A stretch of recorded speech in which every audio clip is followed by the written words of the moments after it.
Good morning. हम लोग जब भी गोवा के बारे में सोचते हैं तो पहली चीज़ जो हमारे दिमाग में आती है वो होती है गोवा जा रहे हैं तो क्या करेंगे, पार्टी।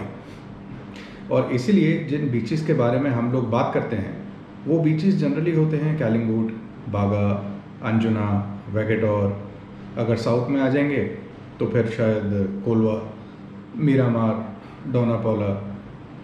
लेकिन क्या आपको ये मालूम है कि गोवा में आज के दिन भी कुछ बीचेस इतने सुंदर हैं, they are so beautiful and yet unexplored. मैं आज आपको उन 5 बीचेस के बारे में बताऊंगा और यकीन मानिए इन 5 में से कम 3 बीचेस तो ऐसे होंगे जिनके बारे में आपने सुना ही नहीं होगा। और मैं सच बोल रहा हूँ, वो इतने सुंदर बीच हैं कि जितने भी लोग वहाँ गए हैं, मैं मानता हूँ वो तादाद में कम होंगे, लेकिन they have just been mesmerised by the beauty of these beaches. तो शुरू करते हैं। पहला बीच, क्या आपने गोवा में हनीमून बीच के बारे में सुना है कभी, या फिर उसको बटरफ्लाई बीच भी बोला जाता है? जी हाँ, इस नाम का बीच अगर आप पैलोलिम जाते हैं यानी डीप साउथ, तो पैलोलिम से आप बोट लेके इस आइलैंड पे जा सकते हैं जिस आइलैंड को हनीमून बीच कहा जाता है या फिर बटरफ्लाई बीच। यहाँ बस से, कार से जाने का कोई रास्ता नहीं है, या अगर आप ट्रैकिंग के शौकीन हैं तो आपको 2 पहाड़ क्रॉस करके जंगलों के बीच से और फिर आप इस बीच पे लैंड कर सकते हैं आइलैंड पे। देखने में बहुत सुंदर है। खाने पीने की जगहें आपको यहाँ पे नहीं मिलेंगी। उसका रीज़न ये है कि यहाँ पे आबादी नहीं है।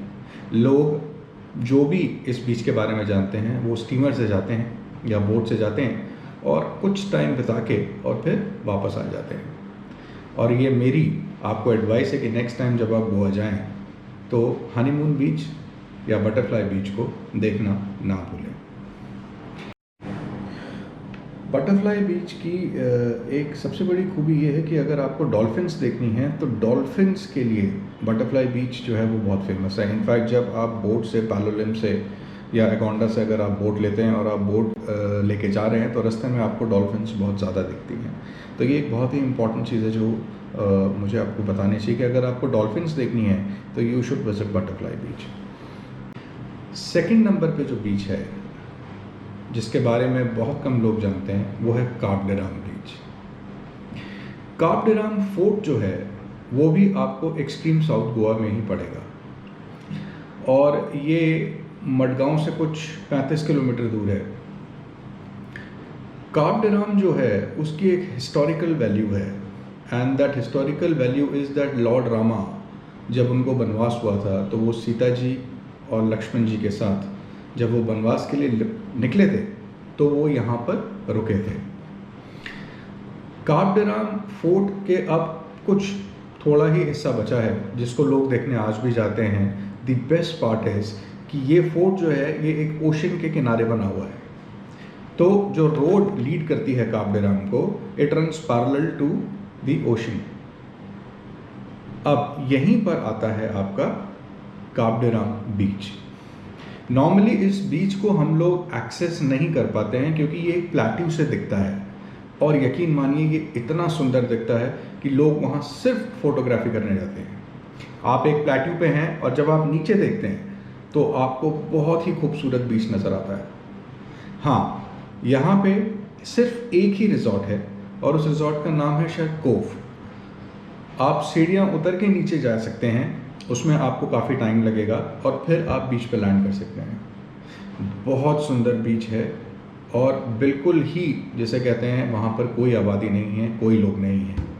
आप वहाँ पे जाइए, टाइम बिताइए और वापस आ जाइए।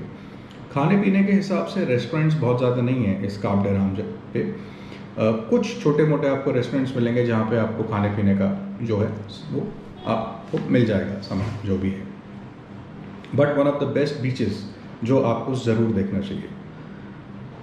थर्ड बीच जो है वो है बेटलबेटन बीच। जी हाँ, ये बीच आपको पड़ता है मजोडा और कोलवा के बीच में। लोग जनरली या तो मजोडा चले जाते हैं या कोलवा चले जाते हैं और बेटलबेटन बीच में रह जाता है। इस बीच को सनसेट बीच भी कहा जाता है, क्योंकि ये कहा जाता है कि ये इतना सुंदर बीच है और यहाँ सनसेट इतना सुंदर होता है। इट्स अ फ्लैट प्लेट्यू बीच।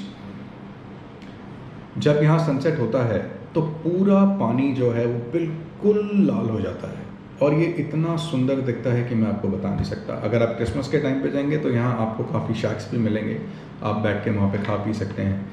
लेकिन अगर आप किसी और सीज़न में जाते हैं, अगर आप बारिशों में जाएंगे या फिर अगर आप गर्मियों में जाएंगे, तो आपको वो बिल्कुल सेक्लूडेड बीच दिखेगा। बीच बहुत सुंदर है। इस बीच से 2 किलोमीटर दूर पे साउथ गोवा के सबसे फेमस 2 ईटिंग जॉइंट्स हैं, मार्टिन्स कॉर्नर और फिश का। इस बीच के आसपास आपको काफ़ी होटल्स, रेजिडेंसीज, विलास भी मिलेंगे जहाँ पे आप लोग रुक सकते हैं। तो वैसे it is a well lit area, restaurants बहुत हैं, आपके विलास बहुत हैं, होटल्स काफ़ी हैं। And I think the next time you go to Goa और you plan a trip, please go and visit Betalbatim beach, बहुत सुंदर है। इस लिस्ट में चौथा बीच जो है वो है केवलोसन बीच। जी हाँ, केवलोसन बीच मजोडा से कुछ 18 किलोमीटर दूर है और ये बीच की खासियत ये है कि it is actually a combination of black rocks and white sand. जी हाँ, बहुत सुंदर बीच है। आपके ये बीच जो है ये आई थिंक मोबोर बीच के बाद पड़ता है, मोबोर बीच से पहले पड़ता है, आई एम सॉरी। जी हाँ, और आपका रेडिसन ब्लू, हाथी महल, नोवोटेल, इतने बड़े बड़े होटल्स जो हैं वो सब इस बीच के आसपास हैं। अगर आप थोड़ा बजट में जाएंगे तो फिर आपको वहाँ पे बजट होटल्स भी दिख जाएंगे। खाने पीने की कोई प्रॉब्लम नहीं है, बहुत अच्छे अच्छे रेस्टोरेंट्स हैं यहाँ पर और वो वॉकिंग डिस्टेंस में हैं बीच से।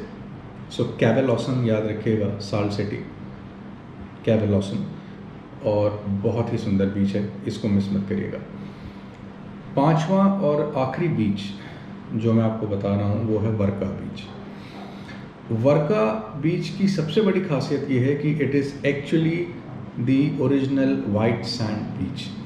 यहाँ पे लोग बहुत कम आते हैं, बीच बहुत सुंदर है, one of my favourite beaches in fact. अगर आप देखेंगे कि इसके आसपास क्या है तो बहुत सारे 5 स्टार्स हैं इसके आसपास।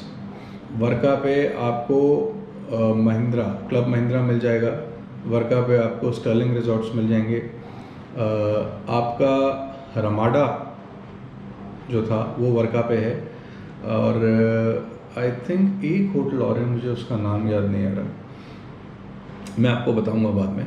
बट ये काफ़ी वहाँ पे विलास, होटल्स, और अगर आप क्रिसमस के टाइम पे जाएंगे तो फिर वहाँ पे आपको शैक्स दिखेंगे। And it is one of the most beautiful beaches of Goa, मैं आपको सच बता रहा हूँ। सो मेरा ये मानना है कि अगर आप गोवा जाएं तो इन 5 बीचेस पे ज़रूर जाएं। मैं ये आपको दावे के साथ कहता हूँ कि you will never return disappointed. ये वो बीचेस हैं जहाँ पे लोग बहुत कम जाते हैं, क्योंकि जैसे मैंने शुरू में बोला, लोग जनरली नॉर्थ गोवा जाना पसंद करते हैं और साउथ गोवा में भी सिर्फ 2 या 3 बीचेस हैं जो देख के लोग वापस आ जाते हैं। क्यों? क्योंकि वही चीज़ें हम दिल्ली वालों को या हम बॉम्बे वालों को या और कहीं भी जो है इन्हीं बीचेस के बारे में पता है। So the next time you plan a trip to Goa, please do visit all these beaches. Thank you.